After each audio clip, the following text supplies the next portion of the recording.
आज माननीय सुधीरजी मुनगंटीवार यांनी एक काही माध्यमांशी चर्चा करताना माझ्यावर आरोप केला की आजचा हा कार्यक्रम रद्द व्हावा याकरता जिल्हाधिकाऱ्यांना मी पत्र दिलं होतं.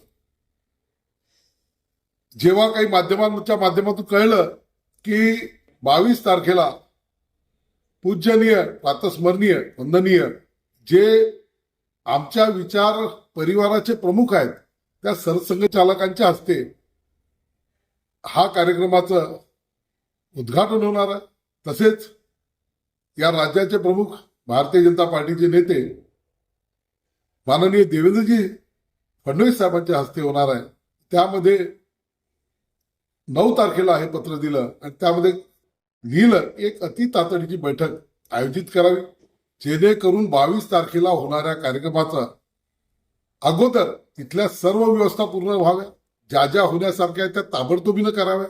कारण की हे रुग्णालय सुरू होत असताना जनतेला पूर्ण सुविधायुक्त हे रुग्णालय सुरू व्हावं अशी त्यामागची भावना होती. आणि कोणतेही अपूर्ण कामचं उद्घाटन केलं अशा कोणत्याही प्रकारच्या सोशल मीडियाच्या माध्यमातून बातम्या येऊ नये ही भावना होती. कॅन्सर प्रशासन या ठिकाणी माहिती देत नव्हतं आणि ती परिपूर्ण त्याचे जिल्हाधिकारी अध्यक्ष असल्यामुळे जिल्हाधिकाऱ्यांकडे बैठक घेत इथल्या असलेल्या सुविधा सुखसुविधा आणि त्या उद्घाटनाच्या कार्यक्रमाच्या एकंदरच विषयी चर्चा व्हावी हा त्यामागचा उद्देश होता. परंतु राजकीय वैमनस्यातून त्यांनी आज एक आरोप केलेला आहे की मी तो कार्यक्रम उद्घाटन रद्द करावा, असं कदापि होणे शक्य नाही. आम्ही विचार परिवारातील एक स्वयंसेवक आहोत. निश्चितपणे हे उद्घाटन आज झालेलं आहे.